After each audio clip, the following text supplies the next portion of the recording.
Hello, welcome to another episode of Naturalist Health. I'm your host, Dr. Ferrante Frazier. I am a holistic practitioner teaching the ways of health using only natural means. I do not talk about medicine, I do not talk about herbs, I do not talk about remedies, I do not talk about any treatments or surgeries or anything like that. That's out of my scope of teaching. My teaching is to teach you a lifestyle habit that will correct your health provided you apply the teachings to your life. You can come to this show every day or every Tuesday at 6 o'clock because that's when our show is. You can come to the show every Tuesday at 6 o'clock and hear the ways of health that I teach. But if you don't apply them to your life, then it's just falling on deaf ears. So when you hear me talk about, eating the ideal foods, staying away from toxic relationships, keeping the will to live, getting adequate sunlight, drinking clean, pure distilled water, you know, and regular exercising and getting plenty of rest. All the 10 ways of health, making sure that you get quality air, clean, pure air as possible. So when you apply those things to your life, just knowing them ain't gonna do you no good. But when you apply them, then that's when you're gonna start seeing the changes in your life. We got a wonderful topic, and I'm gonna go ahead and start in it because we got a lot of ground to cover. But if you know of anyone suffering with health issues and need to kind of correct that and want to get off the medicine, want to get off the herbs and remedies and that all that type of stuff, have them come check our show out. You can find us. What you need to do is go to Our Black Media on Facebook and on YouTube and hit the like button and the follow button, and it'll let you know all the shows that Our Black Media has available. And our show is Naturalist Elf, and that's the show where we're going to be talking about how to restore your body back to health. It's almost like a do-it-yourself technique, and it is a do-it-yourself technique, but somebody got to tell you what to do. All right, so what we're going to be talking about today is two good topics. We're going to start off talking about the salt conspiracy, the killer salt. And then we're going to go in talking about salads. All right, so those two are some very key points on how to make ourselves healthy. And what we're hearing today, we're hearing all about this alkalized water. You got to get that alkalized water, that pH, that 9.0 pH balanced water. Or we getting these drinks that's supposed to be alkalizing drinks. We drink these drinks that electrolytes, mineral waters, and mineral drinks, and different things of that nature. So we're trying to get minerals out of our drinks instead of our food. Now, there's a way to get it out of our drinks, but we'll talk about that soon. Now, the salt conspiracy, I'm going to be using the Health Seekers Yearbook to help hit some key points on how you might be sick because of the amount of salt in your diet. All right. Now, you got to think about it. These food supply corporations, they are definitely putting up a bunch of additives and a bunch of chemicals in our food.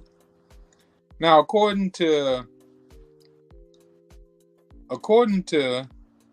one Miss Winters, she defines food additives as a substance or mixture of substances other than basic foodstuffs present in food as a result of any aspect of production, processing, storage, or packaging, but not including chance contamination. Now, Natural Hygiene further defines a food additive as a protoplasmic poison. Now, listen to that word, protoplasmic poison. By definition, anything other than pure air and pure water taken into the body that is not a wholesome natural food in its uncooked state is, to some degree, toxic. And the man-made chemicals laced into the food are as far away from a natural food as you can get. So in a nutshell, what Miss Winters is saying, anything that is not naturally in the food from when it comes off the tree or when it comes out of the garden, anything added, that's why they call it additive.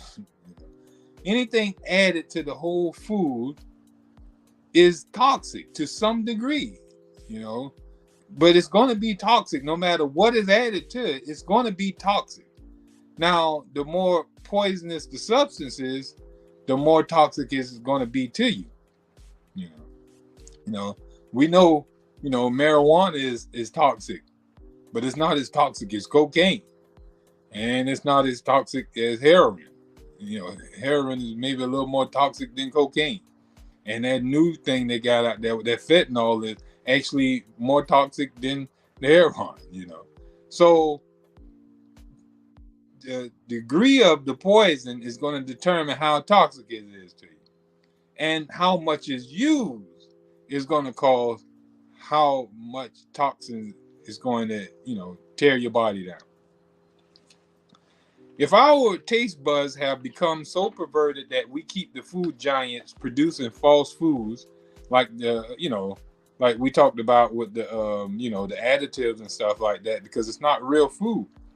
If we have to add seasonings, spices to our food, it's not food. We shouldn't be eating it. If we can't enjoy, the banana in its ripe state, then banana ain't a food for us. But who don't enjoy a good ripe banana, a good sweet ripe banana? Who don't love luscious grapes, strawberries, the watermelon, the pineapple, all those flavors that are in the fruit taste so great and good that we don't have to add anything to it. But when we go and start cooking bitters like collard greens and the kale and a bunch of the other foods, and when we start cooking meat and potatoes and all the tubular and cooking the rice and all this stuff, we want to add flavor to those things. They taste bland, or they taste so bad that we don't want to eat them. Only after we doctor them up. We get in there, somebody bad with them pans, boy. They get in that kitchen and, boy, they make some food that would make us throw up at the smell, like chitlin. They make them chitlins taste good, don't they? I don't know how they actually make it, but when they make it, I hear a lot of people talking about how good it is. I have never eaten it myself, even when I was eating as a carnivore diet. I never ate any chitlin, but they make it taste good to people.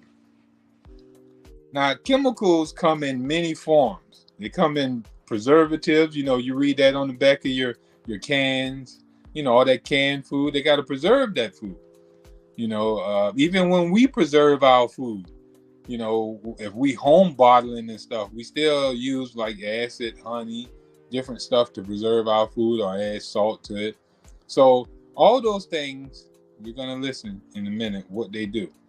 But preservative, buffers, neutralizers, moisture content controls, coloring agents, flavorings, physiologic activity controls, bleaching and maturing agents, stabilizers, processing aids, nutrition supplements, and who knows what else.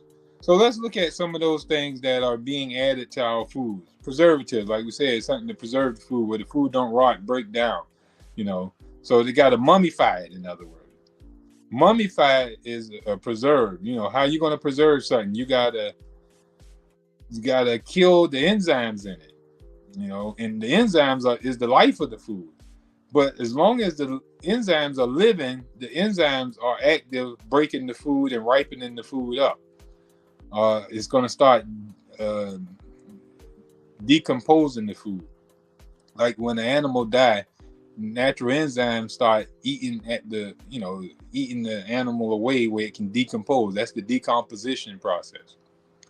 But to not let it break down, you have to preserve it, mummify it, put some embalming fluid in it or something like that. So buffers, neutralizers, moisture content controls, coloring agents, to make that meat look beautiful. You know what I'm saying? Because when the meat die, when the animal die, it start turning colors just like us. When we die, we start turning colors too. We don't look that same color that we is. But we got to make sure that the meat that we're eating is still appealing to the eyes. So we put red colors, red dye in it and stuff like that to make it look rosy red. Flavorings, we got to enhance the taste of this stuff, because normally we wouldn't eat no meat unless it got flavor to it. You know what I mean? How many of us will go out there and jump on the back of a cow and, we like T-bone, so we'll go pull a spinal cord out, because that's what the T-bone is the spine of the cow. And we pull that out and we go sit down and eat it without cooking it, without seasoning it, with no pepper and onions and none of that stuff. We just going to start biting it, bloodied up and all type of stuff going on. It wouldn't be appealing to us. So we have to change that to make it appealing. And it have to go through so many stages. It got to go through the cooking. It got to go through the flavor enhancers. We got to put the salt, the pepper, the adobo, and other flavorings on it to enhance it. Oh man, that steak tastes great, right? Right. We also got bleaching and maturing agents, like we bleach our flour and stuff like that to turn it white. We even bleach our sugar to turn it white as well. All those stuff is still on the food, So you got to think about that, and we ingesting those things, and the body cannot make use of bleach. It can't make use of those flavorings. It can't make use of the coloring agents. It can't make use of the preservatives or the buffers. So those things are being ingested in our body, and they're poisonous. So they're all protoplasmic poison, meaning that they go in the cell and kill and destroy the cell. Go straight to the cell and destroy the cell, right? So that's a protoplasmic poison. Now, although all chemical additives are totally toxic and unnecessary, by far the most dangerous and insidious preservative used in the SAD diet, or the standard American diet, or the world's most dangerous foods, is sodium chloride, otherwise known as ordinary table salt. And most of us, we use table salt all the time in our food. We not even just in cooking. When it gets to the table, we pour it on our food. We pour it in our grits. We season up our vegetables with it. It is dangerous because it uses precipitates and or aggravates a number of salt pathologies. Because we have been conditioned to confuse the sodium chloride, known as salt, table salt, with the naturally occurring sodium in food. So our foods create sodium, but then there's sodium chloride that we use for table salt. So the salt that we can get out of let's say celery. Celery is high in sodium, but it's not the same sodium that we're going to get if we pour sodium chloride on our food. It's two different types of sodium there. You got sodium, and then you got sodium chloride. Sodium chloride is the salt that we get, that we pour on our stuff, that come in that little blue thing with the little, when it rains, it pours slogan on it, with the little girl with the little umbrella. Salt. All right. So it is important to underline once again of embracing energies enhancers in total. You got to make sure that you conserve energy. But, so you're going to have to get off the sodium chloride where it can stop the irritation in your body. A lot of us got to realize that salt is very irritating when it goes into our body.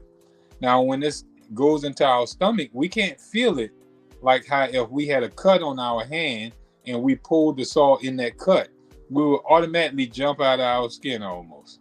I mean, it would hurt like I don't know what. If you get salt in your eyes, throw salt up your nose.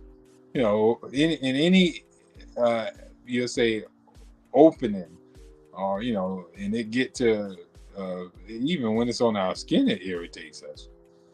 But inside, it's very irritating because there's more nerve endings. Now in the stomach, there's less nerve endings. So that's why we don't feel the burning, irritating sensation when we are on a high salt, diet. Some of us, we use salt as a drug. We get nauseous or something else going in our body. We douse ourselves with some salt. Now, what is the salt doing? Is the salt helping with nausea? Is the salt correcting some headaches or whatever? No. The salt is so poisonous that the body have to send extra blood to the stomach to deal with this excess of, salt. They also have to send all this water that way.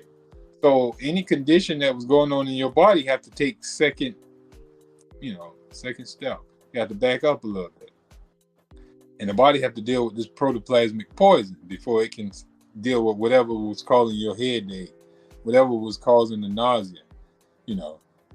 They gotta take back seat. All that stuff gotta take back seat, and the salt have to come up front. The body is gonna, deal with the salt. And once it, deal with the salt, but just how the body acts upon the salt. It is convenient to use the term water retention and water attracting. It said that the body, retain water when you on a high salt diet. But everyone can kind of grasp this idea. We all learned that we should cut back on our salt because salt retains water. But to be exact, salt does not retain water. It's the body using water to dilute the salt. It's a difference in how I said that. Salt don't retain the water. The body retains the water to dilute the salt. So it almost sounds like the same, but it's the body that is the actor. As long as salt is there, the body will hoard water where it can dilute that salt because that salt is very irritating. So let's look at a very interesting fact. For persons just receiving, this information about salt for the very first time, the following statement will sound incredible, all right? 1 ounce of ingested salt holds 3 quarts of water. 1 ounce of ingested salt holds 3 quarts of water. 1 ounce of ingested salt holds 3 quarts of water. Now, what does that mean? Are 6 pounds of excess bodily water and fluids. So when you're on a high salt diet, most of your pounds could very well be your, this water being held in your body. So the body have to hold on to 6 pounds of water to suspend the salt in a solution to keep it from being so irritating. The more you dilute that salt, the less irritating it is. With it just being with no water, it's going to cause your body to be irritated like crazy. So the body will constantly have you thirsty when you eat that salt. It's going to have you drinking more, and you're not going to be urinating as often because your body is going to have to hoard that water to dilute the salt. And the kidneys is the only organ that can get rid of the salt. That's why you see people urinate it out, and it'll be burning as they urinate, wondering why they on fire. But also, out through the skin, and they have a bunch of itching, irritation on the skin, burning sensation and stuff as it's coming out of your pores. A lot of people see where they, out there on the basketball court, running or whatever, and a person who's on a high salt diet, you'll see those people with salt rings around their shirt. They have a white film over their body where the salt is done came out of their body. But the kidneys can only get rid of so much at a time. So until it can get rid of it, it have to, dilute it and put it in out of the way areas. It can't have it pooling around the brain because it's going to irritate the brain to death. It can't pool around the heart or the lungs. It's going to irritate those organs to death. So the body, is so wise and try to survive and thrive even under our, unhealthy lifestyle and the unhealthy habits that we make it bear. But, it'll put it in out of the way areas, such as fatty tissues, joint areas, just out of the way. But in those areas, if you think about it, it's usually a lot of times in the legs and arms. Farthest away from the internal organs in the mid area in the core. So what's happening? Most people are, have edema going on in their body, a bunch of swelling, fluid on the on the legs and arms and stuff like that. And you got to think they're hurting. They're talking about their legs are tender, it's paining, they're suffering, all because of this fluid built up in their tissues, in their legs and in their arms and hands. Now, if we think about salt water, the salt is inside your body, and here it is, water is now diluting that salt. So when the water comes to the salt, it dilutes it, and the salt dissolves in the water, and it makes it less irritating. However, let's look at this. Everybody know during Thanksgiving they have a turkey that they gonna cook. They're gonna bake. They usually have turkey for Thanksgiving. Now the women usually soak their turkey in brine. Now, a lot of us do that even with chicken. You probably go to Church's Chicken and see they got a brine solution with their chicken in there all day long. And some of this stuff you get in the bags out of the grocery store, your meat is soaking in brine. Now, what is brine? Brine is salt water. Maybe some other chemicals in there too to help break down and make the meat tender. But listen to that word we just said. That brine is to make the meat tender. So what is brine doing in our bodies when it's in our joints, when it's in our lower parts of our body, in our legs, in our arms? It's making those things tender. So we're wondering why our arms are always, irritating and tender to the touch, and our legs is swelling and tender because we're tenderizing ourselves as we continuously with the high salt diet. All right. Now, the health hazards of salt.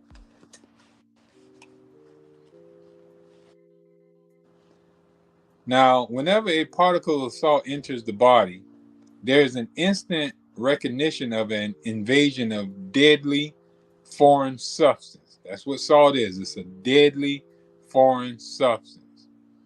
First, the salt crystals dissolve in the sodium and ion and the chloride ion. And when there are excessive sodium ions in the fluids, the body cries in thirst for water to dilute the sodium ion concentrate in order to try to maintain homeostasis. So this is very much what I said earlier. You start taking salt into the body automatically start, it uses up all the water. All the water is sent to it, so the body starts getting thirsty because water comes from the lungs, from the brain, from the heart, and from other organs and tissues that are lending their water to the body to dilute this excessive sodium chloride that has come into the body. Now, if those organs don't yield up their water, then the whole body dies.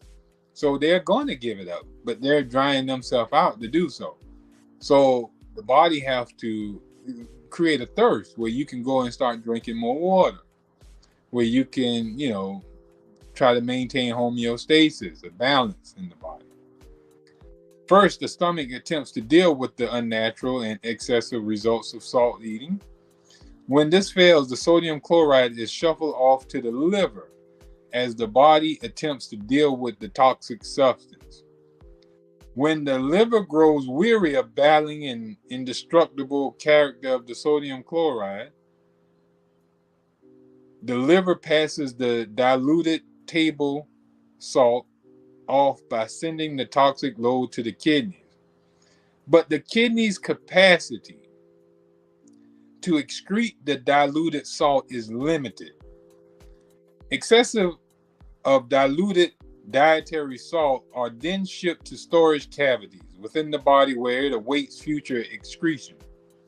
In the meantime, it causes a caustic burning sensation and a swelling wherever it is stored. All right, we just talked about this. All right, so we're going to break it back down one more time. All right, so first, the stomach attempts to deal and try to break down salt, but salt cannot be broken down. Salt goes into your body the same way it comes out. It comes out the same way it goes in. It's vice versa, So salt cannot be digested. Some of us, we don't mess with the regular table salt. We use these big crystal salts. We use the sea salts, and it doesn't matter where your salt comes from. It can be some Himalayan pink salt. It can be some Himalayan African salt. It can be some, black European salt. It can be some Australian purple salt. Who cares what color? Who cares what shape? It's sodium chloride. And the body is going to react to it no different than the sea salt, than the regular table salt, or whatever. Salt is salt at the end of the day. The food manufacturers and these so-called health gurus like to confuse us and make us think that we're eating healthy salt. There is no healthy salt. There's no such thing as a healthy salt. Not sodium chloride, that is. We're going to learn about the healthy salt in just a little while. So you make sure you stay tuned and let some people know to come in and learn about the better way to get your salt. In an attempt to isolate the diluted salt, the body's fire department accumulates water in the affected areas to protect surrounding cells and tissues. This is where the body starts bringing water there to dilute it. All right. This is evidenced especially by swollen legs, hands, feet, and the puffy eyes. So, when clients come to me and I start seeing them with swelling in their feet, swelling in their hands, swelling in their legs, and they have these puffy eyes, I know that they have a large, they're usually on a high salt diet. And I immediately, put them on a low salt diet, and those issues start disappearing away from them. So that's why I'm glad I started learning more about holistic health according to natural hygiene, because it makes you a better practitioner, because you don't have to do a bunch of guessing. Let's try that. Let's see what this do. Put them on this remedy. Put them on this drug and all type of stuff. No, I can pretty much examine a person by looking at them and see what is going on with their body, and talk to them and have them apply some natural hygienic concepts, and their body automatically start, coming back to life. Their issues start disappearing from them. It's amazing to see every time. Now, what happens next is the beginning of cellular degeneration. All right, water is accumulated to dull and dilute the irritant. One must remember that the body is composed of over 70% water. Pure water is demanded for optimum health and can only be gotten by the distillation process. The body is not suited to live in an ocean of brine. Any buildup of diluted salt cannot be tolerated for any length of time. Tissues that have absorbed salt water lose elasticity and begin to constrict. When this occurs, the molecular structure of the inner cell is altered, and the essential element potassium is quickly lost in the urine. So a lot of people who are having a lot of potassium, going out their urine, the doctor test them and do lab work with them and find that they have high potassium in their urine. It's usually because they're on the high salt diet.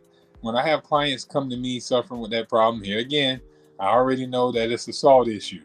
And and we go ahead and put them on a low salt diet, especially the right salt diet, not this table salt diet. And their body start recovering. They go back to the doctor. The doctor say, "Wow, amazing recovery." And you can save your kidneys from a lot of damage of potassium being leached out, because that potassium do a lot of damage as it's coming out. You start having your strainers opening up and releasing more stuff out. So that can eventually lead to kidney damage. Now, low potassium means low blood sugar levels. Low blood sugar levels leads to fatigue and irritability, triggering even more stress, and more potassium is excreted. As long as salt ingestion continues, the cycle is never ending. So those of us who are suffering with low blood sugar levels, we may want to pay attention to that. Salt is a bad issue with this disease thing. The greater the potassium loss, the more sodium penetrates into the inner cell membrane. So the more potassium you're losing out of your cells, the more salt is allowed in, which is going to cause the cell to break down and degenerate even more. So this is why we call it a protoplasmic poison. It goes in the cell and destroy the cell. Because as the sodium chloride go in, the potassium is leached out. All right. When the potassium sodium ratio in the body is altered to increase disproportionately on the sodium side, or when the sodium becomes higher than the potassium level in the body, a rapid body degeneration occurs. Disease sets in. Herein lies one of the great imbalances of the SAD diet by virtue of the food processors. Man and womankind original diet was high in potassium and relatively low in sodium. Much potassium is lost in the cooking, refining, and preserving. So potassium in our foods are void on the standard American diet, because the cooking leaches out the potassium or destroys the potassium. Refining destroys the potassium in the food. And it's a preserving. We preserve our food, we destroy the potassium too. And we add this sodium chloride to our cooked food, to our refined food, and to our processed food. And then when we eat these foods on a constant basis, we're even leaching out the potassium that we do have. All right. So this puts us in a bad situation. But now the SAD foods are now 20 to 30 and sometimes even 50 times higher in sodium, actually in sodium chloride, than the human being was ever intended to handle. The amount of salt that we're ingesting is way above the toleration point that the human body was designed to handle. This ratio has been reversed in the names of flavor enhancing, shelf life, and the almighty dollar. Consequently, a steady diet with the potassium sodium ratio, crooked, has precipitated and or aggravated a number of salty, you'll say, standard American diet sicknesses. Constricted blood vessels cause high blood pressure and eventually strokes. Oxygen-starved blood vessels are the forerunners of anemia and atrophy of the lungs. So when oxygen is depleted in the blood or not allowed in the blood, it's the beginning of anemia, and it's the beginning of, degeneration of the lungs. The lungs They shrivel up. That's what atrophy means. Acne, stomach ulcers, glaucoma, psoriasis, nerve degeneration, cancerous tumors, and edema have all been linked to excessive salt intake. Add to this an inflamed, jaundiced liver and a tired, overworked pair of kidneys. The picture we see is one of total degeneration. So salt going through all this breaks the body down. It goes into the cell and breaks the cell down. But before it even get there, it tears up the stomach, causes irritation and ulcer. It goes to the liver and causes jaundice. It goes into the kidneys to be filtered out, and it wears out the kidneys because the kidneys have to keep, urinating this out and also getting rid of potassium that's being leached out into the blood from when it actually gets to the cells. So it's a whole breakdown coming from this salt. The worst is yet to come. The greatest harm done by the presence of salt in the body is the cardiovascular system. A severe enough potassium deficiency caused by excessive salt intake will cause the muscles, the valves, and arteries along the entire coronary route to adapt by shrinking, calcifying, and scarring, all of which ultimately destroy tissue integrity. This can finally turn into congestive heart failure. It is no wonder death by heart disease is the leading cause of death in the United States. So excessive salt by the potassium leaking out of the body in the urine is a major contributor. It is all linked to cardiovascular disease because it weakens the muscles. The heart can't beat right. No constriction. So it's restricted. Your calcification buildup. All this going on. Now, what exactly is the daily dosage on the SAD diet today? 1/4 teaspoon holds 534 milligrams of salt. 1/4 teaspoon, a quarter teaspoon, holds 534 milligrams of salt. Americans ingest an average of 4,000 to 6,000 milligrams of inorganic, which is sodium chloride, toxic salt daily. Heavy users ingest as much as 10,000 milligrams of salt daily. A heavy user is someone who eats the standard American diet and who uses the salt shaker with each meal. No amount is light, since any amount is toxic. So it's toxic, period. Even if there were in the form of sodium instead of sodium chloride, it is 20 to 30 times more than the body needs. And since it is in the form of salt, sodium chloride, it is not only not used by the body, it is a poison to cellular life. That's the protoplasmic poison. It is a poison to cellular life. It goes and destroys the cell by extracting out all this potassium and irritating the cell to, make the cell loose and weak. This is a half to a full ounce or more per day. So this is a half to a full ounce or more per day. And if we see that 1 ounce of ingested salt holds 3/4 of water. So we're adding 6 pounds of weight on us if we are a heavy user. And it's in water weight.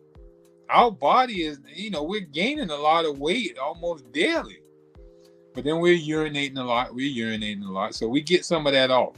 But we're steady escalating because we're on a high salt diet. This is 1/8 of a fatal dose.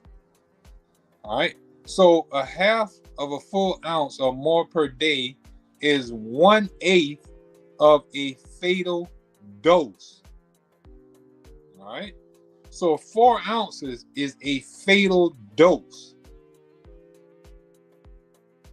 An estimated 15% of this daily 4,000 to 10,000 milligrams comes directly from the salt shaker. You know, you see people get their grits and different stuff and throw some salt on it. They salting the eggs. They salting their, even their vegetables. You got a lot of vegans that are still using the salt shaker. You know, they gotten off the meat, but they're still using the salt shaker. They get their cucumbers and their tomatoes and put that on avocado and bread and then hit it with the salt shaker and the pepper. You know, we definitely need to do a show on pepper too, how destructive it is to the liver and causing, liver cirrhosis of the liver, worse than alcohol would most likely do, especially a big time user of black pepper. But an estimated 85% of this comes from other sources, primarily processed food. So most of the salt that we're getting is coming from processed or refined foods, or these foods that are just not natural. So let's look at the difference between sodium and sodium chloride. Quick difference, and then we're going to start talking about the salad. Sodium is an essential organic mineral. Sodium. This is organic salt. All right. Organic means it's life. It's living. It's like it's in a usable form. That's what organic means when you start talking about minerals. Organic minerals are minerals. Now, we're not talking about organic like talking about healthy. Well, it is healthy, but the term inorganic and organic just mean conventionally sprayed with chemicals and stuff like that. But when we're talking about minerals, they got totally different meanings. So organic minerals are minerals that are living and that can be used by the body. Inorganic minerals are dead minerals. They're lifeless, like rock, stone. You can't eat stone and nurture your body.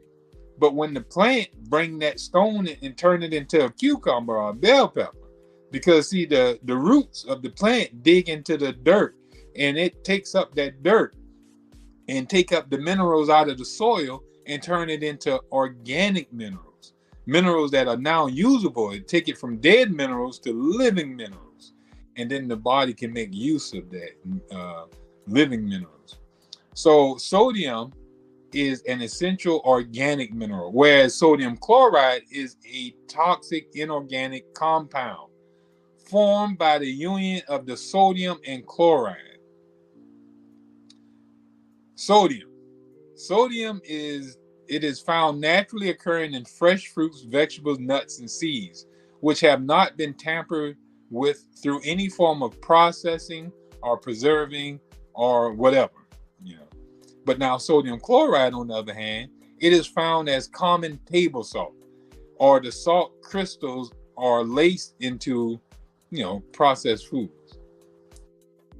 So one you're going to find in the fruits, sodium, you're only going to find sodium in fruits, vegetables, nuts, and seeds that haven't been, altered in any way. It's fresh, natural fruits, vegetables, nuts, and seeds.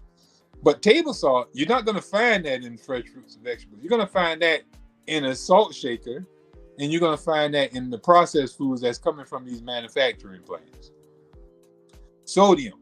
It is necessary to the body for optimum health, and it is responsible for maintaining fluid balance, regulating the circulatory system, and normalizing nerve propagation impulses. So the sodium has some very important things that it needs to do. It's going to help regulate, maintain fluid balance. Don't let your body and your cells and tissues get too dry.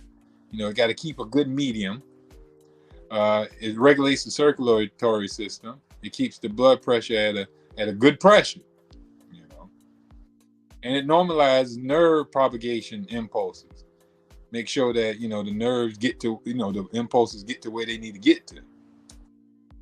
But now sodium chloride, on the other hand, is toxic to the body and is responsible for upsetting the fluid balance. It messes up the fluid balance because it dry out the cells to pull the water to the salt crystals to be diluted. So it doesn't promote balance, it robs the body of balance, debilitating the circulatory system and precipitating and or aggravating a number of salt pathologies. So it creates a bunch of sickness into the body, disrupting the impulses, the nerve impulses, also leaching out all the potassium and causing the kidneys to overwork themselves and do damage to the liver. Now, sodium, it is totally usable by the body and in an assimilable form in these ideal foods. So the sodium can be used by the body. The body can make use of it. Sodium chloride is totally unusable by the body, and it is unassimilable form. It can't be assimilated and taken into and turned into flesh and blood and bones and stuff like that. The body can't make use of it. It's like trying to bring some material that the house is not made of and trying to repair the house with it. It can't use it. You got to use what the house is made of. And you got to use what this body is made of. Sodium. The human body needs an estimated 200 to 280 milligrams of it daily to carry on these essential functions. Now, if you notice, we said 1/4 teaspoon holds 534 milligrams of salt.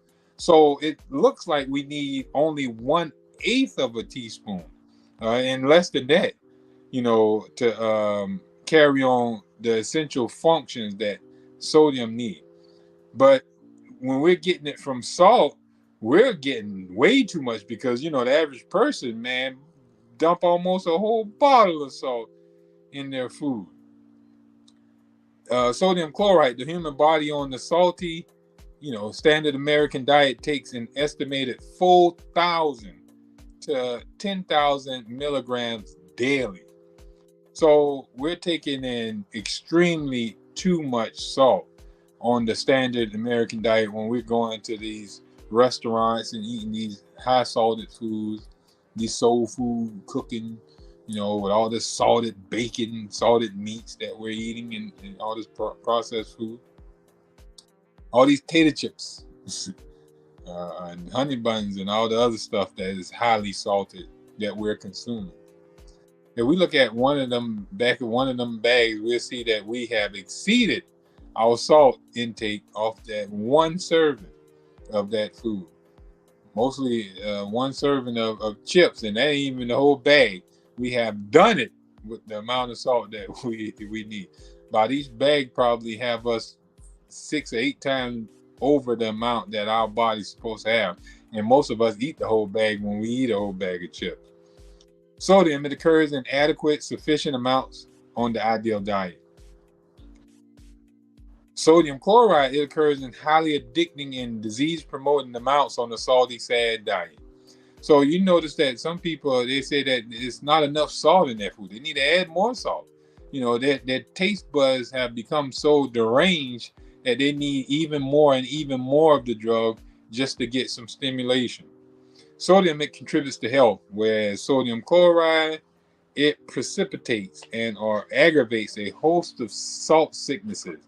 Let's call them out again. Edema, obesity, hypertension, coronary heart disease, myocardial infarction, angina, that's heart attack, angina pectoris, you got stroke, congestive heart failure, kidney failure, PMS. Your woman having PMS, you're probably on the high salt diet. Take her off the salt, and you won't have to worry about that PMS syndrome going on, every month, and you have to be in the doghouse.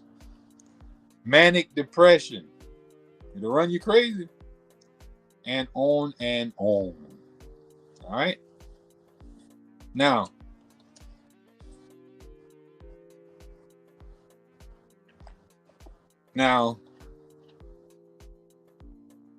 the amount of salt that they tell us we need to have is keep it around at 2,000 milligrams. But remember, we talked about the body only need about 230 to 280. So the average standard is way over the amount that our body needs. So we need to back up off that. And if we eat in the ideal diet, we don't have to worry about excessive salt.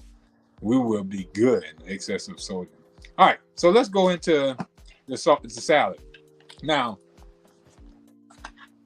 before we got into talking about minerals and stuff like that, the word salad comes from an old word, well, meaning salt. Salt means salad. When you say salt, that means salad. But salt also carries the same term of electrolytes, or minerals, or alkaline, you know. So alkalinity is salt, you know. Electrolytes is salt. Minerals is salt. Mineral salt, you know. You know, heard that term. You know, potassium salt, you know, all these are salts. So minerals is salt. Magnesium salt. You know, all these are salt. Salt is just a mineral, in other words. That's the true definition of salt. The salt that we call salt is the sodium chloride, a crystal. So it's not really true salt. So the salt that our body needs is not in the form of these crystals, the sodium chloride crystal. But the salt that we need is electrolytes. We need minerals. So we need minerals. That's the sodium that we're talking about. Potassium and the magnesium. Those are the things that we need to allow in our body where we can ward ourselves off from all the, the aches and pains, the sicknesses that are contributed by the use of the sodium chloride in huge amounts or in any amount. So let's stay away from them and let's keep ourselves fully intact. We need salt. Let's get it from celery. Let's get it from lettuce. Let's get it from cucumbers. Let's get it from the vegetables that have our salts in them. Just make you a salad. You'll get all the salt you'll need. You'll get your potassium, your sodium, and your magnesium. So make you a nice big salad and love the salt that you're eating. So best of health and happiness from Savannah Natural Health. This has been your host, Dr. Ferrante Frazier, a hygienic practitioner out of Savannah, Georgia, teaching you the ways of health, only using natural means such as fresh air, sunlight, ideal food, nurturing relationships, rest and relaxation, regular exercise, and a host of other energy enhancers are our basic needs. So until next week, I'll see you here, same place, Tuesday at 6 o'clock. Best of health and happiness. See you next week.